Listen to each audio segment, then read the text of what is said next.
Kvaratskhelia steadying himself! A star in the making. And there's the only goal! Sabiri with it!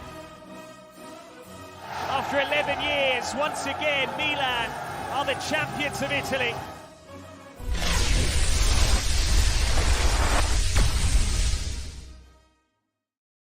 Ciao ragazzi, and welcome to Serie Sitdown, World Football Index's podcast for your Calcio to go. A two-man crew tonight. Frank Crivello here. He's Richard Carmen. Ciao, Richard. Ciao, Frank. I got my voice back. How are you? Yeah, you're talking. I'm talking. That was I never had laryngitis before. I haven't. My voice isn't 100% yet, but yeah, I'm glad to have my voice back. It's very weird not having your voice. It was fun having the sit down all to myself last week for that short period. For that, you did well. You did well. Quick thing I came on for. Yeah, I didn't expect anybody to come into the chat, and we had a couple people in the chat bringing up some points and that sort of thing. So we certainly appreciated those gentlemen. We got Anthony already locked and loaded and ready to go. I think he gets here before we do. He does. Most times. He does. It'd be nice if he got the show ready for us. That would help too. Yeah. Probably. Yeah. So good to have you, Anthony. Hey, if you are tuning in, please check in with us in the chat. Be glad to hear from you. Drop any questions or any thoughts on what you saw over the course of match week 18, over the course of this Super Coppa, Coppa Italia, if that's your bag. Napoli getting eliminated yesterday. So quite a few things to unpack. We can take a quick peek at any movement in the Mercato in January. Breaking news, nothing really of consequence, at least anything to this point. And we will top it off with the world's most popular hashtag game, Who Won Calcio Twitter. So, Okay, so I got on here and did the solo act last week, Richard. Was all, in talking about this Napoli-Juve game and was just kind of going along with this Juve 1-0ing everybody to death and that here we go, that's what they're going to do. 5-1 to Napoli at the Diego Armando Maradona. Let's start there. All right. First of all, we'll talk about Napoli because we're going to sing their praises. First of all, good for you to own up to it right on the beginning of the podcast. So I love it. Well, was 5-1 Napoli in anyone's range of outcomes? No. Maybe even the most ardent, not Raf and Raf. I'll guarantee you. No, I predicted a win for Napoli, but I did not predict 5-1 by any stretch. I picked 1-goal victory, but yeah, so and that's really what we're talking about here. Yeah, Juventus were given an idiot-proof blueprint for how to handle Napoli from Inter. Just 9 days before they had to play them? Yeah. And we talked about that maybe Juventus's back three wasn't going to be as physical with Napoli as Inter was. Well, they weren't. And it cost them dearly that they might defend them in a little bit of a different way, but they at least had something to draw from, when Inter beat them. Yeah. But man, oh man! The playing out of the back from Juventus was childlike. My son's teams play better out of the back than Juventus did on Friday. And it has to be Bremer's worst game as a professional. Careless giveaways, easily Bremer's worst performance as a Juventus player, and just incredible. And the crazy thing was, it was 2-1 at halftime. Juventus was still in it, and there were glaring problems with their ability to play out of the back and with Napoli's pressing, yet Allegri never adjusted. Did that shock you? Yes, it did. But the first half, it was 2-1, like you said, and it was whiskers away from being 2-2. Chiesa had that shot right before halftime that deflected off of Rahmani, and Meret made a fantastic save on it. Had he not made that save, that could have changed the way the game played. I thought Juventus did well early on the first half. After every goal, they came back strong. But yeah, second half came out and Napoli continued doing what they do, and there's no adjustment whatsoever. All the weaknesses that Napoli exposed in the first half, they continue to do, and there's no adjustments. And My goodness, that defense did not look like the best defense in the league. No, but not by any stretch. I mean, it's just crazy that we're sitting here talking about this, that, coming into that game, through the first 17 games, they only conceded 7 goals. And in one game, they give up 5. Woo. I mean, so there's no way 5-1's in any one range of outcomes, as I said. And Danilo and Alexandro weren't any better. I mean, the whole back three stunk. I thought, and Lisi and I were kind of back and forth on some Twitter replies about it, and Lisi brought up a point that, that I agreed with, that the playing Chiesa from the start was a gamble that failed. In that position too, as a wingback. Yeah, that should have been a situation. Honestly, Chiesa in this environment is a guy that you bring on at minute 60 if the game's still close, and let him go and try to solve the game for you and get you something out of it. Not a play from the start where he's not really a defender and he can't give Danilo any help whatsoever with Kvaratskhelia. No. I thought it was a criminal lineup that Allegri put out. And then when he had the chance to adjust, I mean, basically I'm looking at this and okay, if I'm Juve's manager, which I'll never be, but if I'm 2-1 down at halftime, knowing that I practically just got spanked out of the park by this team, but I'm in a position where, hey, that's as bad as it gets, and we're still in it. Yep. Some adjustments, some direct play, trying to maybe find Milik more as a direct target. And I don't know how much Napoli or Juve tried to do that. They tried doing a lot of playing out of the back, and they got dispossessed. And if you're trying to play through the lines and trying to play through the midfielder, you tell me in this Juventus team who you want to play through that's going to pull the strings and dictate things. None of those guys can do that. McKennie, Locatelli, Rabiot. No, it would have been, if it was me as a manager, I would have put Di Maria, because Di Maria was by far the best player for Juventus. Put him in that 10 role, put Chiesa on the right-hand side with Kostic on the left-hand side if you want to have Chiesa start from the beginning. Di Maria was the only one who could do whatever he wanted to do, really. He just got swarmed out of the ballpark every time he got the ball. He nearly had after the first goal, he nearly scored a goal, hit off the crossbar. After the second goal, he scored the goal. So, I mean, he was lively in the match, but that was about it. Yeah. I mean, this was next level tragic from Juventus, which almost makes you wonder, as we talk about Juventus a little bit further, all of these 1-0 wins, and you're starting to think they're going to just 1-0 everybody to death on the way to winning the title. Because I was starting to really think that with some of the way that some of their games were going. Yeah.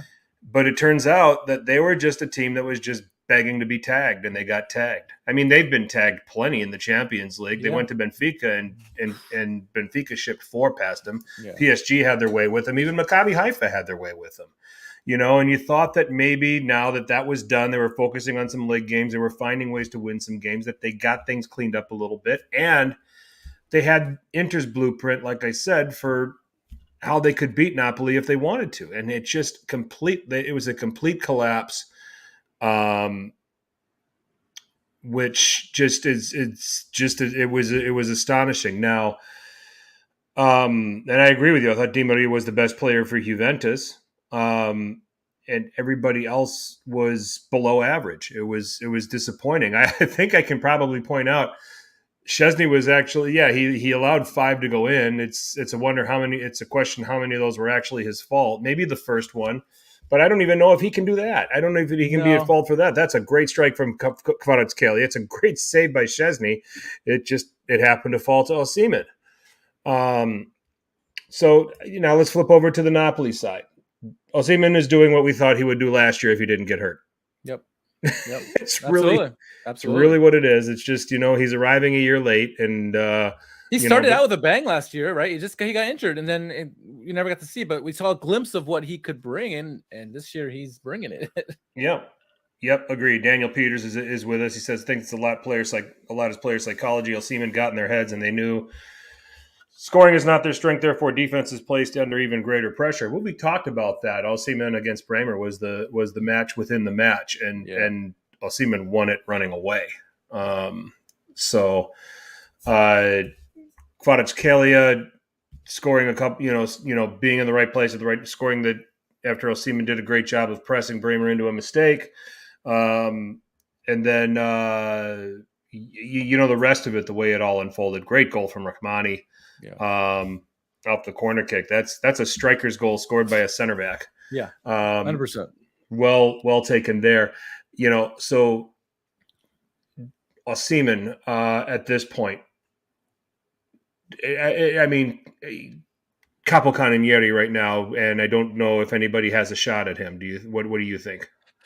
Yeah, not the way Napoli is playing at the moment. I mean, because it's not just Osimhen, it's Kvaratskhelia who's supplying the goals and assists, and so they're constantly feasting. It's not just those two; they also got other players around them that are feeding them the ball. And so you would think, of all the teams that have these top goal scorers and the style of play they're at the moment, the current form, he by far is the runaway for the Capocannonieri at the moment. Now, it doesn't mean he won't dry up, and doesn't mean someone else won't get hot. Lautaro is starting to get hot. He started off the second half of the season very hot. So who knows? He could be a long shot, right? But you would have to, if I was a betting man, which I'm not because I always lose, but I would say Osimhen's got to be the favorite for the Capocannonieri. Yeah, I mean, he's on 12 through 18. The closest to him is 9, and there's a few guys that have got 9, including Lautaro. And then also Mbala and Zola from Spezia. That is the quietest 9 goals in 18 games I've ever seen. Yeah, I know. But that's those are some of the contenders right now that are in position. I mean, his own teammate Kvaratskhelia is on 7. Lookman's on 9 for Atalanta. Yeah, that's a nice quiet 9. Maybe he got 7 of them on Sunday. Oh, poor Salernitana. As we're talking, Atalanta just scored another goal on Salernitana. And they just fired Davide Nicola again and then hired him back. Do you see what I said to that? Yeah, I did. Oh, my gosh. That's ridiculous. Salernitana, I'm sorry. I hit you because I love you. Oh. And Lisi, I think, was like, Serie A's going to Serie A. It's like, yeah. No Palermo days there. Yeah, and Bonetti was saying that Zamperini is somewhere in heaven smiling down at this. And I said, I told him, I think Zamperini's actually jealous because I don't think Zamperini, at least on record, ever sacked a manager and brought him back that fast. Yeah, not that fast. Yeah, the one that I remember most was when he was at Palermo when he sacked Delio Rossi, and then he hired Serse Cosmi, and then Cosmi goes out and loses, I think it was 7-0 to Udinese. And I think in the middle of that game, Zamperini called Delio Rossi up and asked him, I said, I'm sacking this guy and I want you back. Will you come back? And it was like 30 days. Yeah. So I think that was like that's the quickest rehire that Zamperini did that I know. Yeah. There might be some quicker, but I don't think he ever had something turned around in 2 days. Unreal. Unless, there's one that we don't know where they were in a conference room and he sacks a manager and then the manager's getting ready to go box his stuff up and he comes back and he goes into his office and said, you know what? I'm not going to sack you. Yeah. I need you. I need you, bud. Yeah. So, and I wouldn't put it past him. He probably did something like that. So, but let's jump back to this. Okay, so Osimhen right now just in Capocannonieri form. Really, the only thing stopping him is another injury. Yeah. And knock on wood, I as a supporter of a team that's trying to run Napoli down, I don't want to see that. Don't want to win that. Don't want to win a title that way. So hopefully he can stay fit. For the next, for the run in.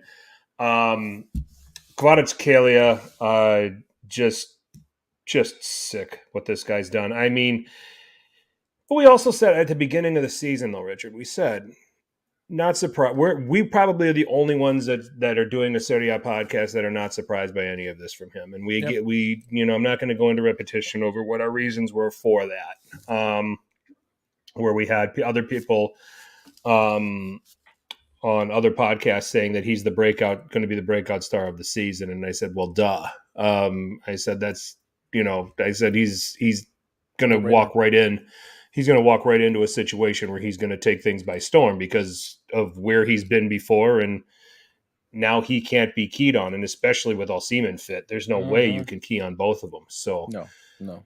But you got to go back, and in an era where Mykhailo Mudryk is going from Shakhtar to Chelsea for $100 million, and some of these other ridiculous transfer fees, Napoli got Kvara for €10 million. 10. A steal.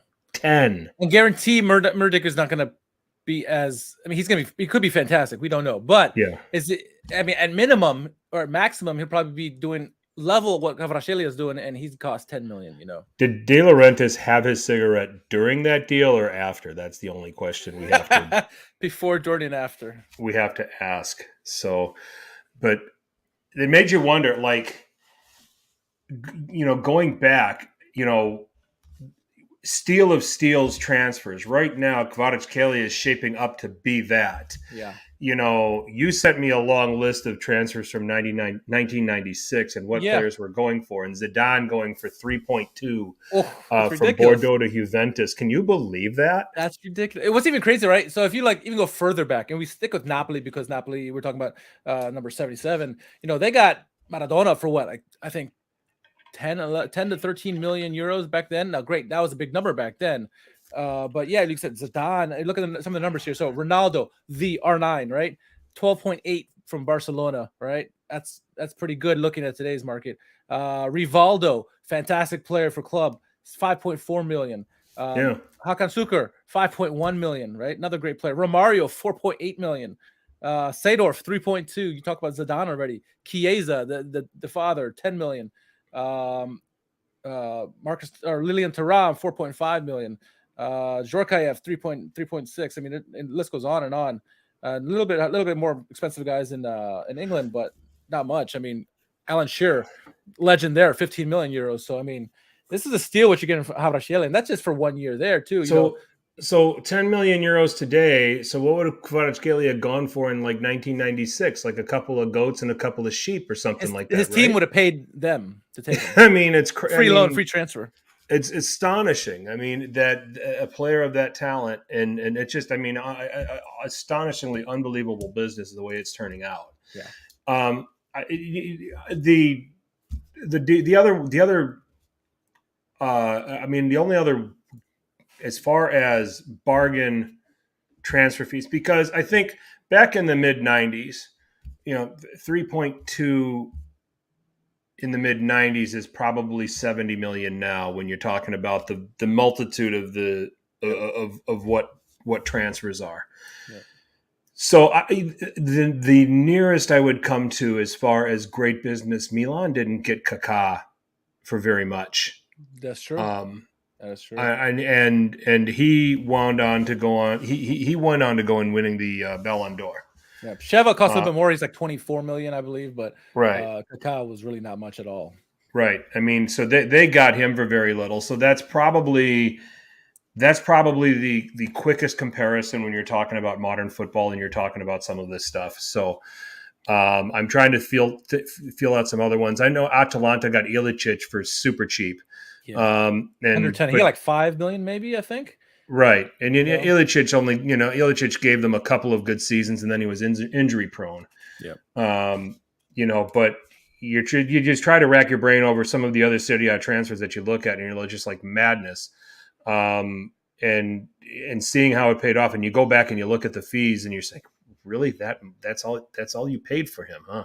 Yeah. So it's just fascinating. It is without a doubt the best transfer relative to cost. And it's funny too because people were giving Napoli shtick on the flip side with Osimhen, what they paid 80 million euros for him, thinking, what the hell he's paying? Why he's spending this kind of money on him? You see why now. And Murdick is costing 100 million euros.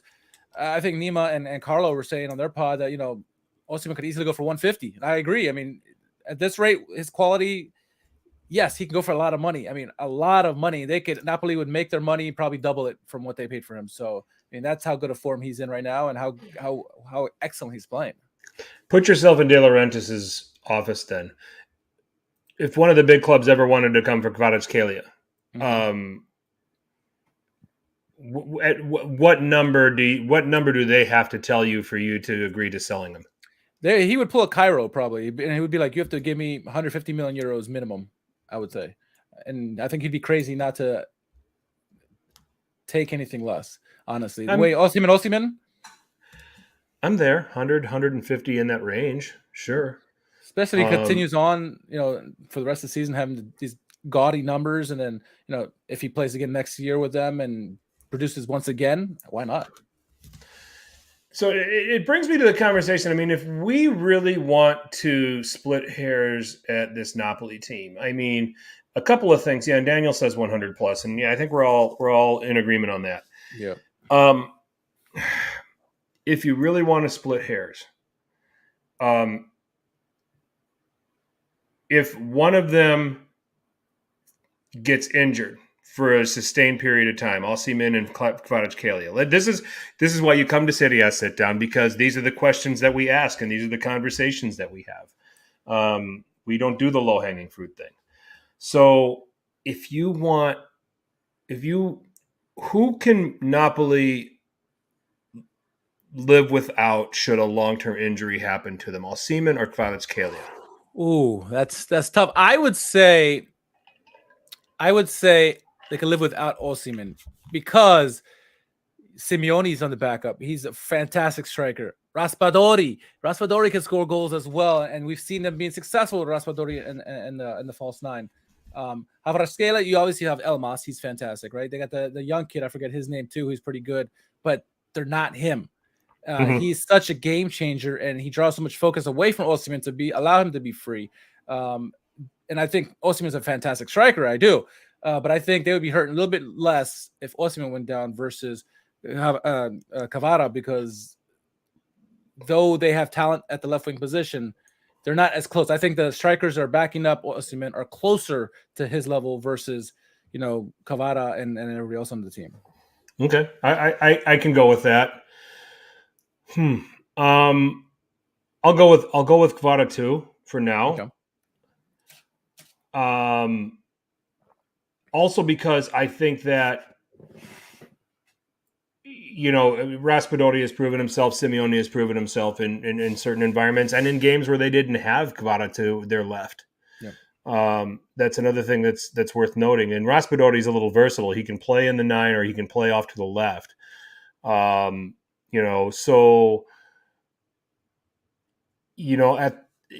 think in Osimhen injury, Napoli just kind of tweak what they do as far as creating around the penalty area. There's maybe less aerial service where Osimhen's pretty dynamic. There's maybe less wide service and maybe things get played through the 9 and then off to midfielders and then off to the wingers with Simeone and with Raspadori in there, or maybe not.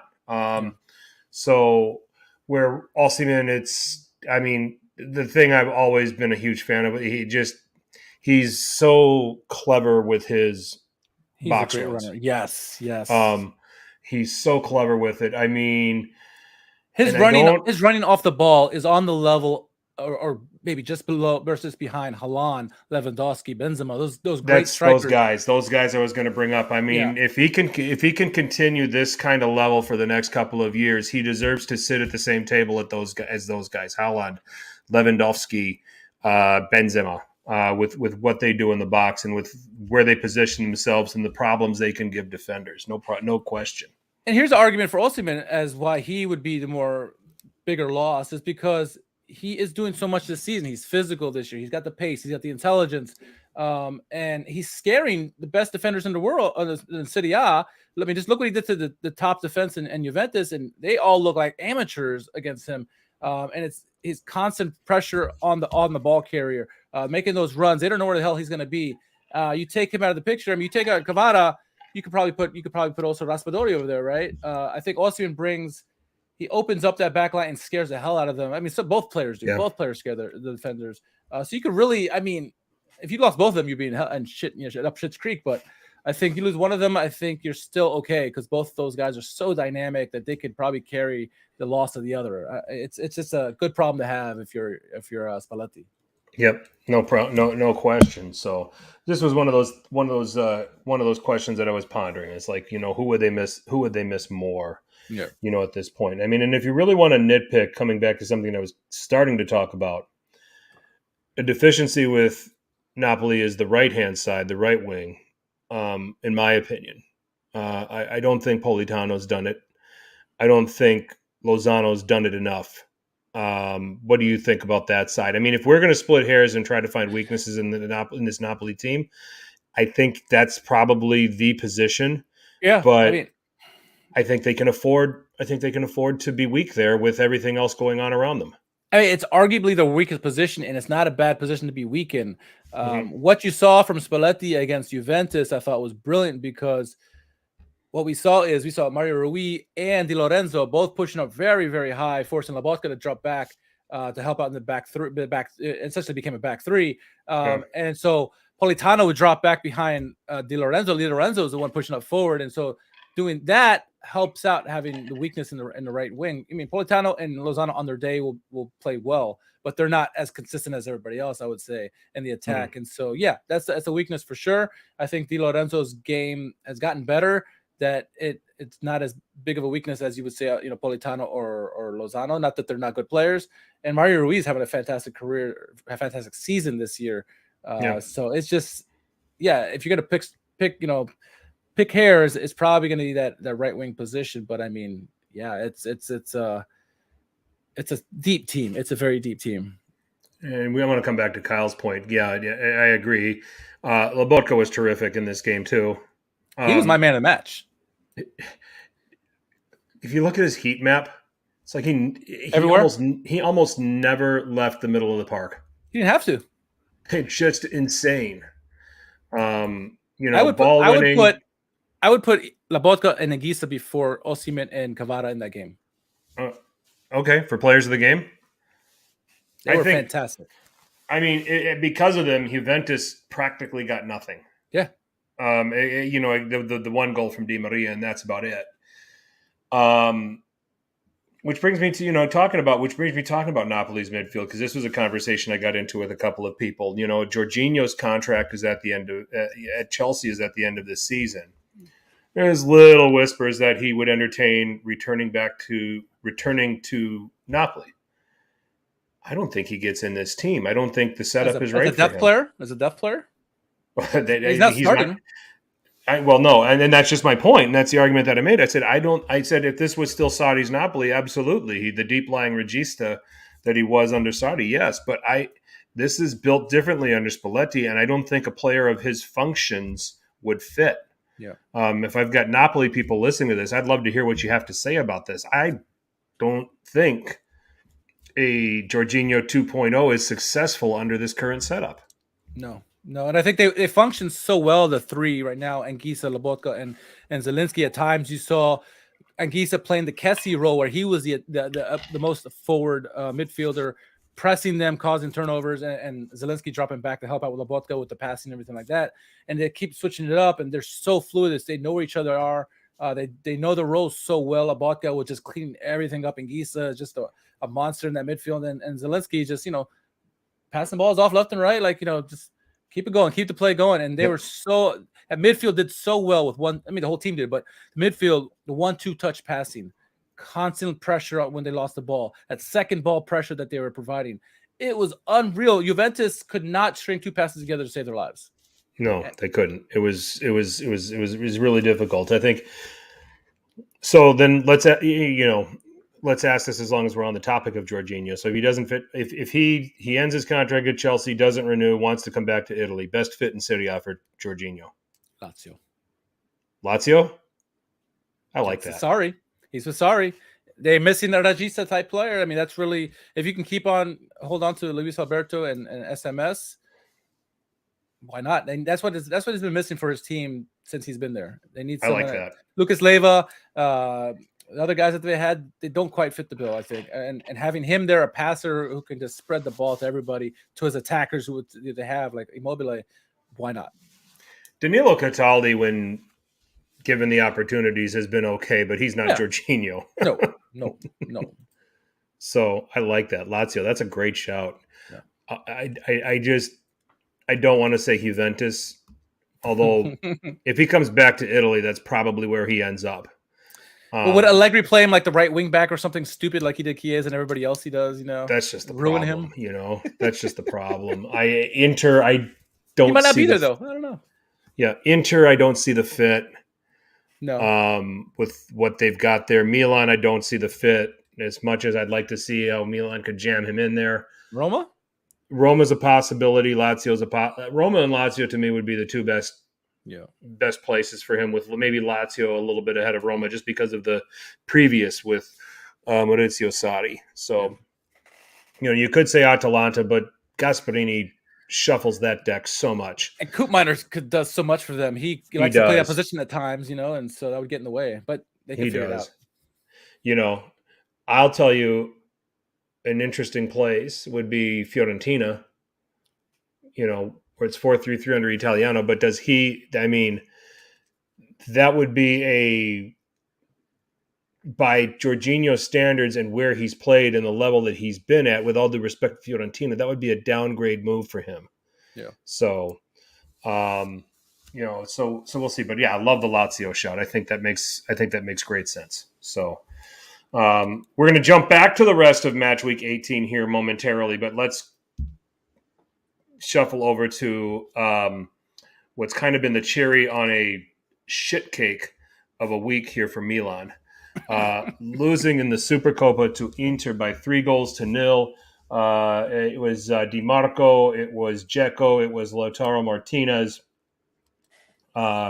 winning the Supercoppa for Inter.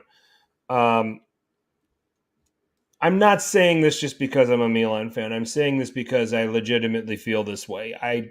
I've never cared about Super Cups. I didn't particularly get that excited about this one. I think a lot of it had to do is because I had a lot of work to do today too. So, I had it on in the background while I worked, and that's about it. And just hear a lot of loud noise from Cordero and then from Bonetti, and then I would go and check out what happened and see Inter would score again. So, But then I, just sat down and watched, and I broke it down. Inter deserved to win this. Just as lethal as you can get on the counter. Yeah. I thought Fede Di Marco was outstanding. And I thought Inter in general, like I said, on the counterattack, we just absolutely split Milan apart, throughout this game. And I think it's an indictment on Fik Tomori among many. I thought that was Tomori's worst game in a Milan shirt. Got completely abused by Lautaro on that third goal. And right now, I think that this is the culmination of what I'm just going to say has been an awful week for Milan. They went out of the Coppa to Torino, but then I talked about this on Thursday. How serious were they about that Coppa game when you take a look at the lineup that Pioli put out there in the first place and experimenting with a 3-5-1-1? So the dreadful start against Lecce, hard enough to get anything at Lecce this season, and then to show up unprepared and make them look good, you're not going to beat Lecce at Lecce doing that. No. But let's break down this Supercoppa, because I think that the game. I think the game itself is a reflection of Milan just right now going through that bad period that every team will go through at a certain point in the season. And Inter, when you take a look at the results that they're starting to accumulate, finding themselves in an ascendancy here. That's really what this game reflected to me. Yeah, and this game is and always has been a glorified friendly. Even when Milan were in the finals, we thought it was all the same thing. This game does really two things. What it does is gives you a trophy, right, which is good, and gives you confidence, that your season's going well. So like Inter started the second half of the season fantastic, and to knock off Napoli and Milan within like a week's time, that has to go the confidence through the roof. Lautaro started the second half season brilliant. The team's playing brilliant. That goal Di Marco scored was fantastic. Goal of the week for me. I know it's not even the league, but it's a goal of the week for me. Me too. That does their confidence a world right there. The game doesn't really mean much. You don't want to get anybody injured, right? But Milan continue to struggle. They have been, and it shows in this game. A team like Inter just going to pick you apart. Are they going to be too worried about the loss? No, but this is going to do Inter so much more good than it does Milan bad, I think. Inter just going to continue to feast and feel strong about their chances of coming back into the Scudetto hunt and possibly nipping it at the end if they can catch Napoli. So, it's a game I've never really been too crazy about, but I think Inter were fantastic in the game. Kudos to them. Hats off. They played brilliantly. They showed up for the game.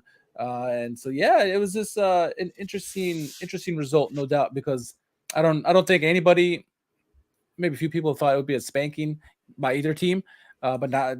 Inter certainly brought it. They certainly spanked Milan in this one. Yeah, I mean, they deserve the win here. And I think that this is reflective of a lot of questions were being asked about Simone Inzaghi for a while here. But I think those got answered pretty positively over the last couple of weeks. And I think that Inter had their dip. We talked about this. Everybody's going to go through a bad period at some point during the season. And at some point, Napoli's going to even go through their bad period. Okay. 47 points, 18 games in league is a really difficult. Yeah. That's really difficult for him. That's well over 2.5 points per game. That's a very difficult level of form to sustain. Inter has the best chance at a domestic double out of anybody in the league now. I agree. Yeah, because Napoli got knocked out by Cremonese yesterday. So Inter are in a nice, lengthy, unbeaten run. They're starting to find a little bit of a groove. They're starting to score more goals. They're kind of getting back to being what Inter looked like at the beginning of last season under Inzaghi, where they were just shredding everybody. Yep. And you're starting to see that confidence, turn up with them. So it's like they've got things figured out. They've regrouped and they're on the way back up. They have a goalie too. Right, exactly, and that's part of the other thing. Everybody's been talking about it. Onana should be playing over Handanovic, absolutely, and he's showing why. Anthony points out Çalhanoğlu was very good in this game. Yep, I can agree with that. I thought DiMarco was terrific. I thought Darmian was reasonably good. So I thought the wingbacks played really well. The forwards, obviously, each getting on the score sheet was helpful. And I thought Barella was very influential as well. Obviously, the assist beautiful on the DiMarco goal, timing the run so that he stayed onside. So and getting that going was definitely good. So I think Inter is at the point now where they peaked first half of 2021-22 season. Found their way into that valley just a little bit, stayed in there a little bit, but now they're back in the ascendancy. I said, Milan's now in the valley, okay? Yep. And I got into a lot of fights with a lot of Milan Twitter people because they're saying, well, it's been like this for 90 days. Haven't you been watching? I said, yeah, and in those 90 days, they won a lot of games. And I said, part of a 38-game campaign is you're going to have to win some games ugly. Some results are going to happen that you didn't play the greatest, but at the end of the day, you've got 3 points, okay? Steelers coach Mike Tomlin. We're in the business of winning. Okay. Yeah.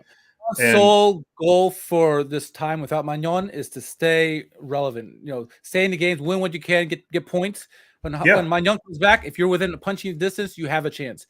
That's going to be the big goal for them. Can they? I don't know. Ciprian Tatarusanu is not the greatest keeper, and he probably missed a couple goals that he could have saved in this whole stretch, but he's doing okay. The team's doing okay. It's just they're in a funk. He's had games where he's been good. I will say this, though, in support of some things Milan Twitter is saying, it has not been a good couple of weeks for him. No. But there has been some games where he has helped. I mean, it's a number 2. You're gonna have some good times and you're gonna have some bad times. You just hope you have a few more good times than bad. At that point when you get Magnan back, and people would say Mirante or Vasquez, the guy they just signed. We're not at training every day to see what's going on. Okay. The coaches are, the goalkeeper coaches are, they're giving the evaluations, they're looking at everything, and they're probably all in unison saying, we still got to go with Tatarusanu. The other 2 guys aren't going to help us. There was a time where Mirante was getting clean sheets left and right in Serie A, but he was a lot younger back then. So, so there's that. There's the cause for concern with the defense suddenly finding a way to struggle. And then I think some other things that Milan, they think that Milan are starting to jam it into Leao a little bit too much. And that there isn't to the failure to find an answer on the right-hand side to balance that out is concerning. I'll agree with that in part. I saw it in the Champions League, most notably when they were at Stamford Bridge at Chelsea. Chelsea shaded their shape over to Leao and dared Milan to beat them with their right-hand side. And Milan couldn't do it. That probably is a relevant argument at this point. Because if Leao's misfiring, then what are you going to do? You don't want to end up being one of these teams that's dependent upon one player. Brahim Diaz played like he was fighting for his job at the beginning of the season. But now now that he thinks he seems to have the job, I think he's kind of gotten back to old Brahim. Mm-hmm. And De Ketelaere is not threatening him enough. Yep. That's worrying. Consistency out of the center backs. I mean, the Lecce game, you take a look at it. I mean, the first goal, under-hit pass by Pierre Kalulu, something that you see a 9-year-old do. That's what led to all of that. Okay, it happens. Yep. Not something you're going to see be a common occurrence, but it happens. But it's an issue of how quick can Milan get out of this so that they can contend. To your point, can they continue to stay relevant with Tatarusanu in goal? And Milan Twitter and my fellow Milan fans, I'm just going to say to you, look, this is a Milan that's just going to need to find ways to win in the interim until key pieces can come back, until they can put all the components together. All right. They've also been found out a little bit. They've got to adjust to that. So I'm not pushing the panic button. And another reason why I'm not pushing the panic button, easy for me to say. There's only been 18 games. There's 20 more games to go. Yep. I mean, we normally don't say that in January, but we had a World Cup that interrupted everything. Yep. Where by this time of year, we've probably seen about 22 or 23 games, and we're looking at this and we're saying, yeah, oh shit, we're in trouble. Okay. Tuesday's game at Lazio becomes huge now. Yeah. More so for keeping separation from 5th and 6th than just maintaining their Champions League position than chasing Napoli. You don't want to get, add Lazio and invite them into this party at this point. No. And Lazio have been damn good at home against good teams. Yeah. So that's another thing. But I mean, the things that you got to do to fix Milan is they've got to get back to playing team football. They've got to get back to playing quickly. They've got to get back to Tonali playing to a level where he can boss the midfield as he does. And they need more play from the 10 than what Brahim's giving them. And hopefully get something serviceable enough from the right-hand side so that Milan's not forced to be predictable. Hopefully things turn around. We'll have to see. What do you think about? You're a Milan fan. Talk about what you see. I think it's better to have this bad patch now than it is a month from now, because a month from now you're looking at Champions League. If they can figure it out, sort it out before Magnon gets back, and then once he's back, Great point. Go ahead and play in the Champions League. They got all this confidence now, especially to get some wins against some big teams on the way there. So yeah, it's a lot of teams tend to struggle at different times of the year, especially in the middle time of the year. Milan usually waits till the end of the year to struggle, but they're doing it right now. Let's see it, like you said, how quickly can they come out of it? I'm not worried at the moment. A lot of players are misfiring. A lot of key players are making uncommon mistakes, but it is what it is. Let's see what they can do. If they want to be champions, they have to earn it, and they got to crawl their way to get points and win, and 3 points, 1 point every game if they want to have a chance at the title again. If they're otherwise they're going to look off as a one-off team. Won last year and what have done for me lately. But if they can fight back and get within arm's reach of Napoli, that'll say a lot about their character. We'll see. Teams go through this. It's just a fact. I mean, we're waiting for Napoli to calm down, but it hasn't happened yet. Well, technically, this is their bad patch because they've lost 2 of their last 3 games, right? They lost to Inter, they beat Juve, and they lost to Cremonese. But But I mean, they beat Cremonese they lost to Cremonese with a completely changed team. No, for sure. Yeah, so it's just like it's almost that the game in and of itself was a write-off. I mean, you take a look at Milan and you dissect this. Okay, and maybe extend it to 10 days and go back to the Roma draw. All right, yeah, awful to have that game finish the way it did, to not have the discipline to carry that game out and not have the discipline to know that Roma's going to be dangerous in those set-piece situations is disappointing. But Torino, Pioli lined out a 3-5-1-1, threw a bunch of different guys out there, and Milan still got 34 shots off in that game. created an abundance of chances. Vanja Milinkovic-Savic was outstanding. Okay, the Lecce game. Giving up an own goal really, really early in the game psychologically is going to damage you, especially at a place like Lecce where it's really tough to get a result. Out of all of the big teams, the only teams that have wins at Lecce are Juventus, and that was a 1-0 win, and then Inter the first week of the season, and they got that winning goal at the very last minute of the game. Yeah. So they help Lecce, and then they fall behind in the set piece, and set piece defense continues to plague Milan. We've talked about this all the time. It's an easy way to beat them, but you have to look at the balance of that game and how they recovered to the 2-2 draw and had chances to go on and win the game and say, okay, that result sucked. Nice to get that recover for that point, but really we should have walked out of there with a win if we had our heads on straight. And then this Super Cup, were they invested in it?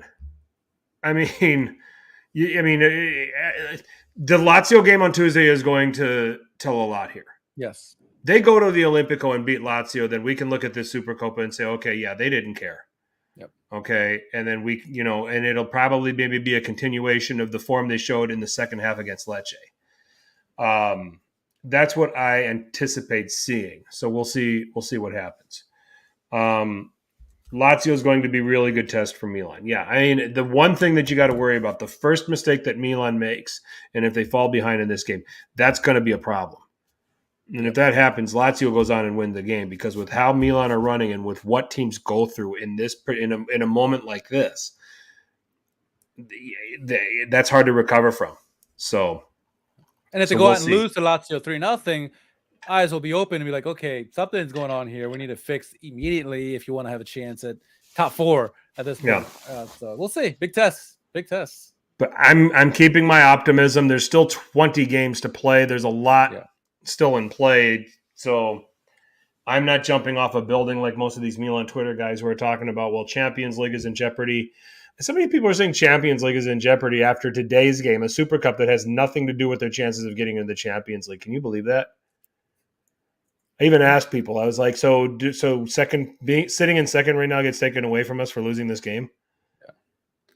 Yeah. I actually had somebody arguing like being 9 points out, and then I came back and I said there's still 20 games left, and then they said, well, being out by double digits isn't a good sign. It's like 9 points is double digits.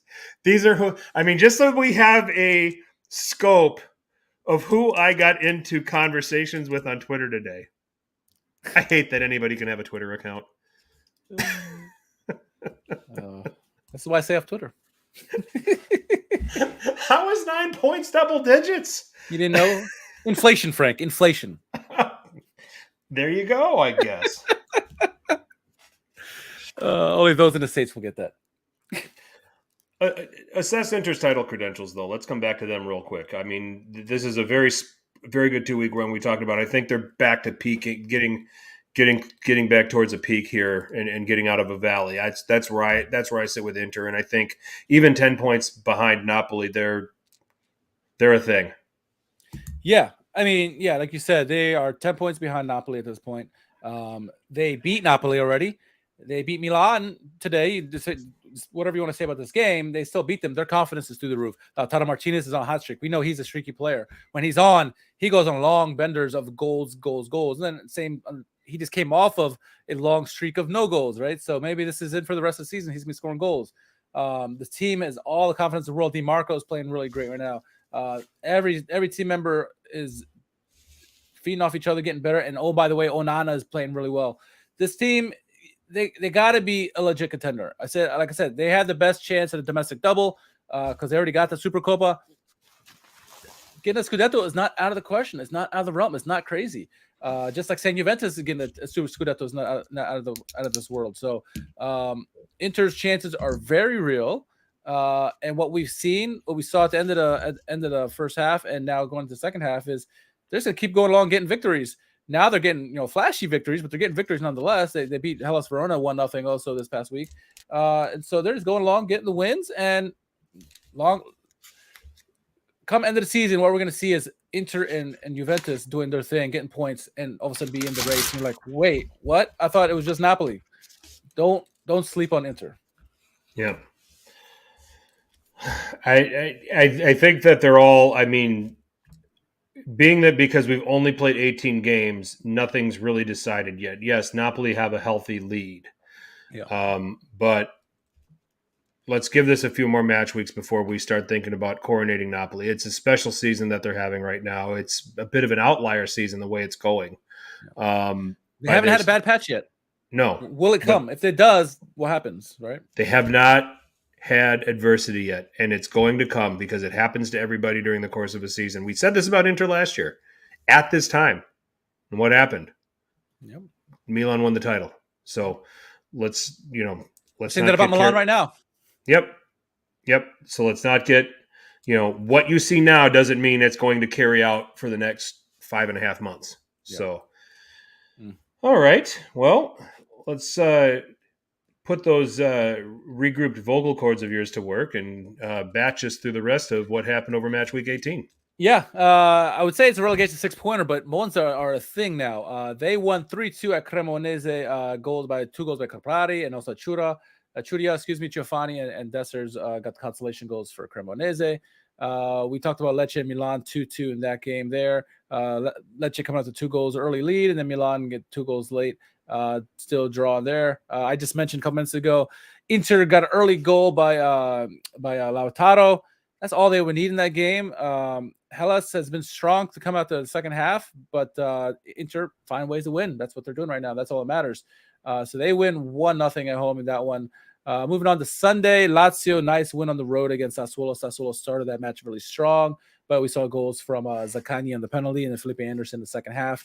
Injury to Immobile. I don't have an update yet. Do you know the update on Immobile's injury? I got nothing. Okay.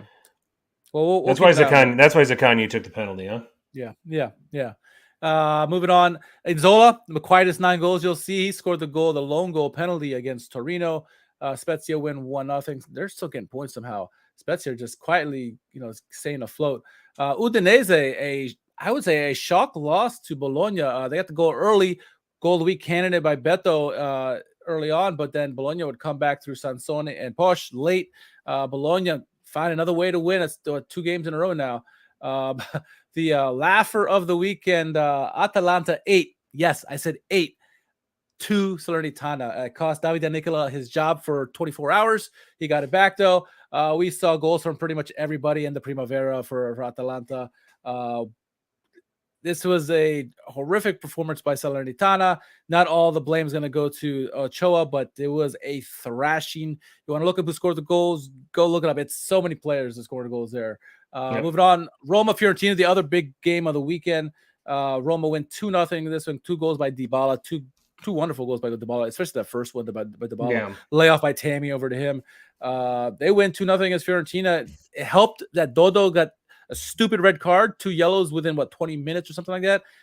That kind of helped Roma, who love to have the ball and have a lot of possession, get even more with 10 men.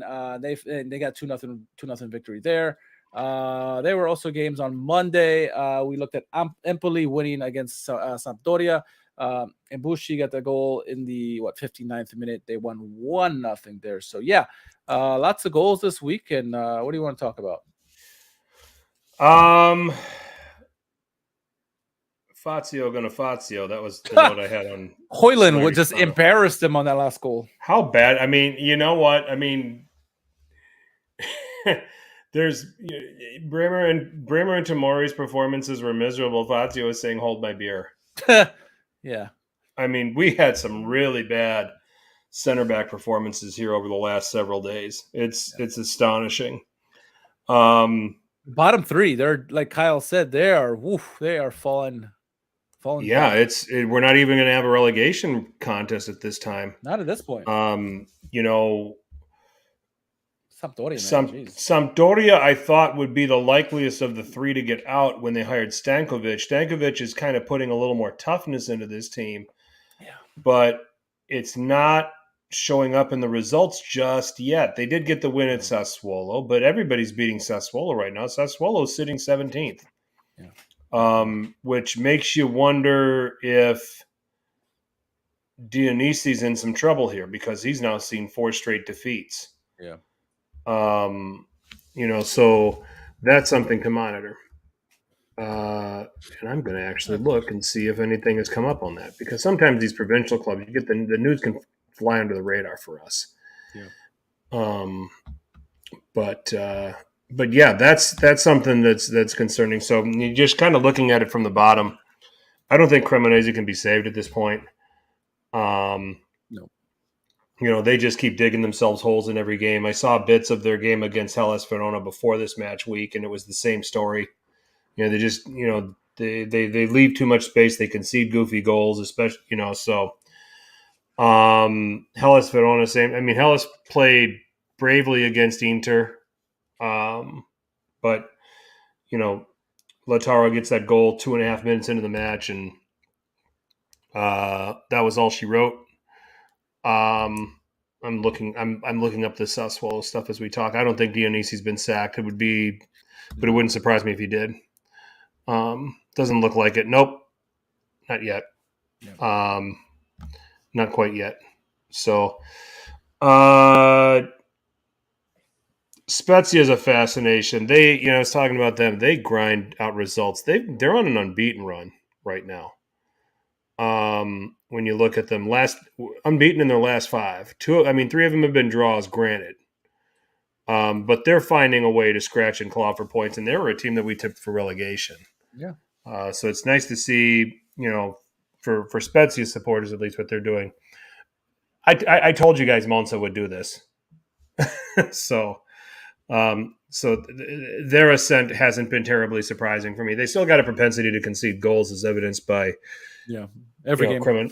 Cremonese coming back. But I thought that the talent and what B&G accumulated in putting that team together, I say, this team's definitely staying up. And it's probably going to take some time getting all the pieces to gel and work together. But I think you're finally starting to see, you're finally starting to see the recruitment and how that team got assembled bear a little more fruit. So, so just kind of scanning across that. And we talked about Lecce. Going to Lecce is difficult. It's been difficult on everybody this season. Bologna finding a little bit of a rhythm here under Thiago Motta, and getting themselves up to 12th, I think, is an interesting thing. I think that probably is the nail in the coffin on any prospects that Udinese have on Europe, but they're 9 points out of 7th. Yeah. I say, well, Milan's 9 points out of Napoli. There's 20 games left. How can you write this off already? Double digits behind. Yeah.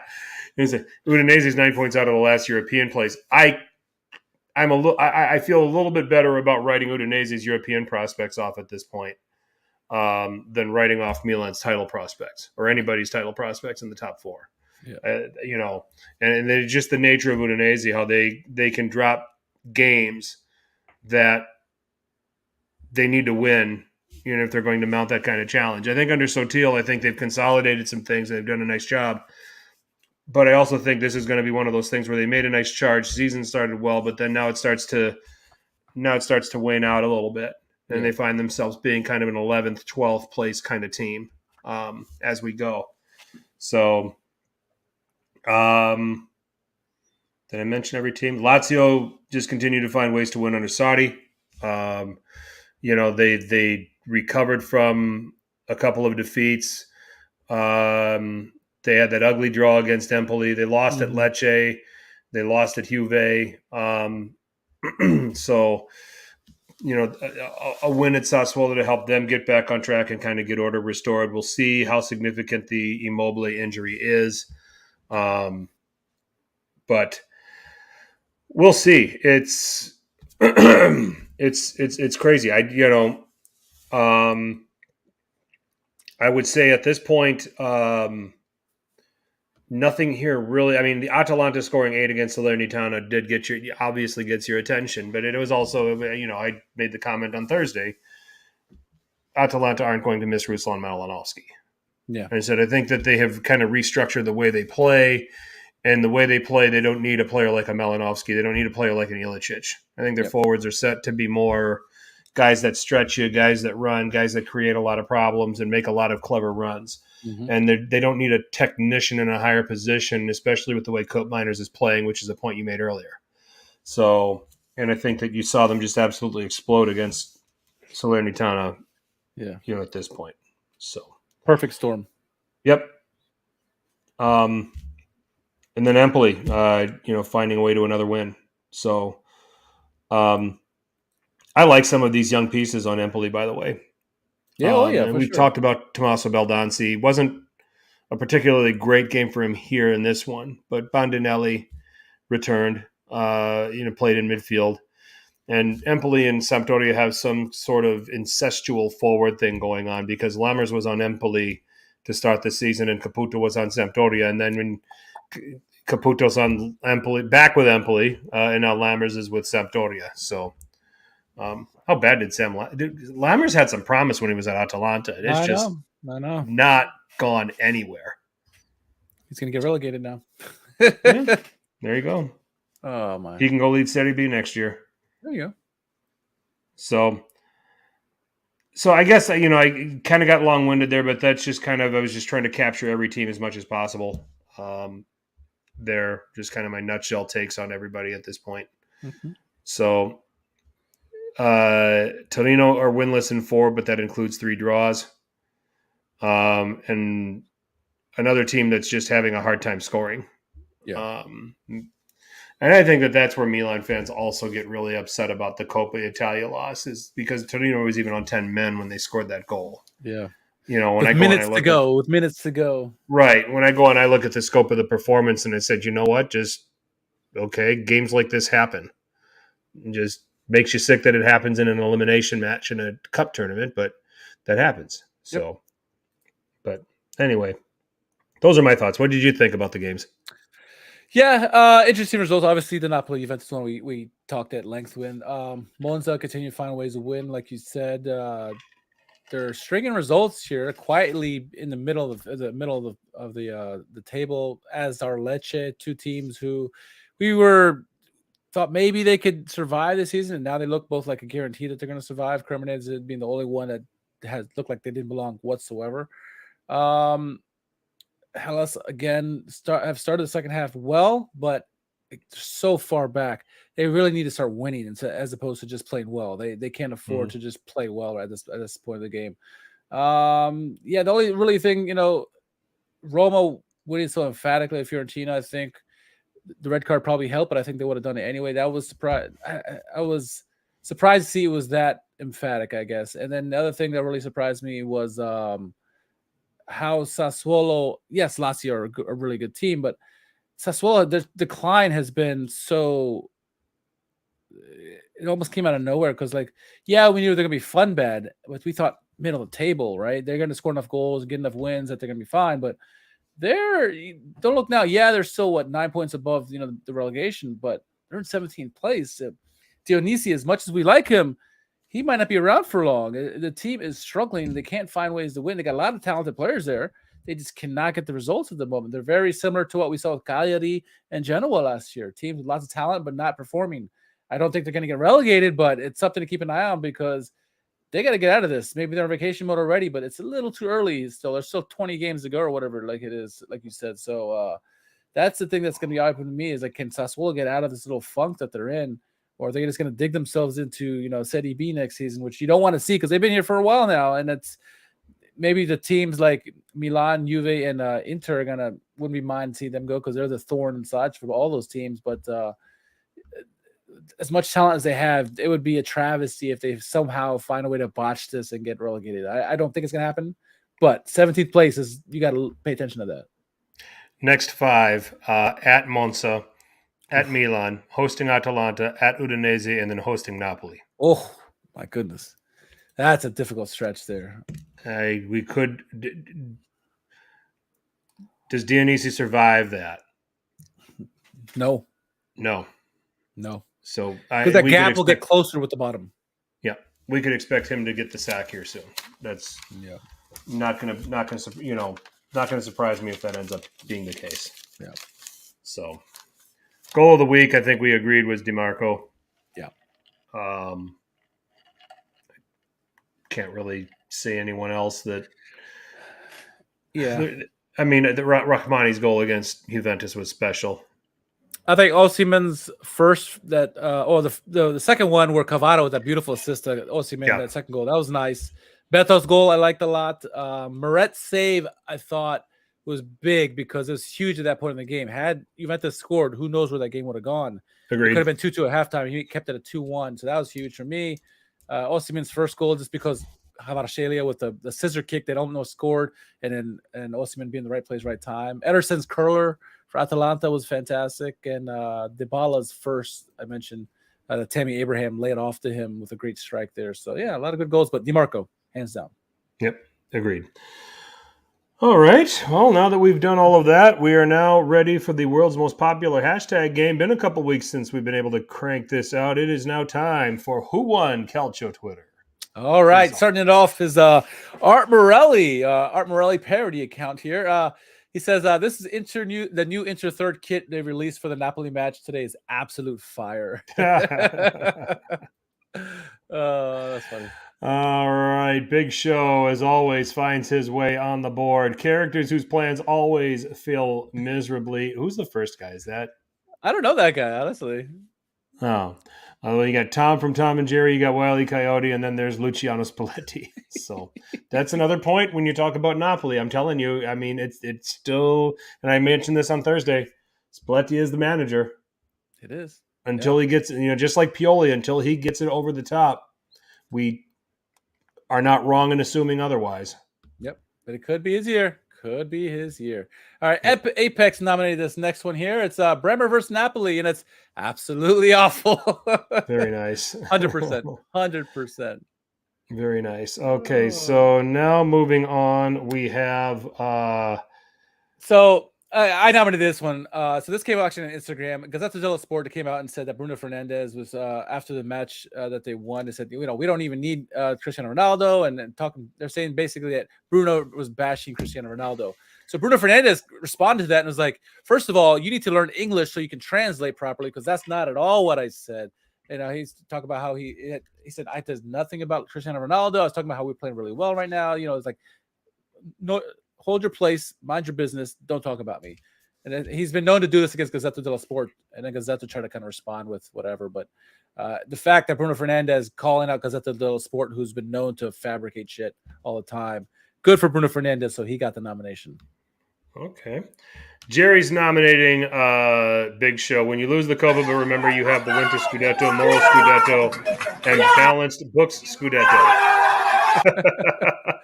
Oh, okay. Right on. All right, what do we got here? That's not well, that's just an ad. Okay, let's see. The Deuce. This is just a comment here. So Italian Football News said 10-man Cremonese have knocked out Napoli, and then everyone on Calcio or Twitter knows that the greatest Copa was in 2020.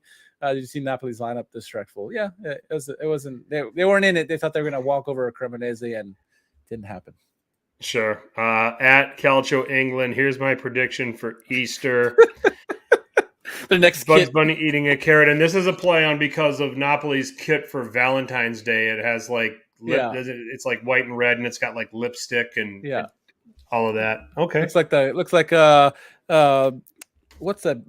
Oh my god, the greatest rock and roll band ever. What Rolling Stones looks like one of their albums. Yeah. So on that theme, the next one comes from out of context. Napoli. It says, which one do you prefer for Easter? You got you got this one here. Or you got this kid here with the pie. Artichoke. This one with Jesus on it. Or this one with another one with the pie. Nice. We like that. Very good. Very good. Okay, so at Kilpin Chronicle, me and the Boozer later. Who's controlling that? Where's our standards gone? He nailed this too. Where's the passion gone? What the fuck are we doing? He called it 12 hours before the game. He said that Milan's going to be down 2-0 at halftime. So, yep. All right. Lisi nominating this next one. This comes from Milanello. It says, okay, so the original tweets were, I really don't get it, man. He's losing the locker room. Inter are playing so well, prepared, sharp, blah, blah, blah. Lisi says, I think Pioli's cooked. And then Milanello says, that's what happens when something's on fire for so long, it gets cooked. Pioli's on fire. Pioli's overcooked now. All right, I like it. I like it. Not bad, not bad. Okay, so we got Rocco the Comic. The new Adidas kits that came out at Rocco the Comic, and this is very true. The white jersey is inspired by the marble tile that 97% of Italians have in the living room, so no one is allowed to use. Nice. All right. Moving on. Violissimo, AC Milan last year, Leicester City. This year, Zing, well right? Zing. All right, and coming back to Violissimo, I'll translate. When you win a useless trophy that will be used as an umbrella stand in the Inter headquarters or over in Saudi Arabia with 0 Italian fans at the stadium, but the opponent was Pioli. Yeah. That's Jose Mourinho on when Porto knocked United out of the Champions League. Oh, that's good. That's good. That's the last one. All right, what you got? Oh man, it's kind of a meh. Who won Calcio Twitter this week? To be honest, I think I'm going to give it to one of the 2 Napoli jersey ones, and I like this one better just because it had more options. Both I like the no context Napoli. I'm with you there. I think that's the winner. Yeah. So yeah, that's pretty good, I thought. All right, I'll go ahead and declare that the winner. No context Napoli. Congratulations, you won Calcio Twitter this week. While I typed it in, why don't you say a few words to the people? Say a few words for the people. Well, welcome back to the league. Is back in session now. Here we got a lot of big games going on. It's getting interesting here. See who's gonna run away to the league. I don't know, but we're gonna try to stay on top of it as best we can. This is the silly season. Obviously, we're gonna try to ignore all the rumors that happen here in the January window. Lots of rumors. Usually, nothing really of substantial trades or signings happen. Typically, maybe see 1 or 2.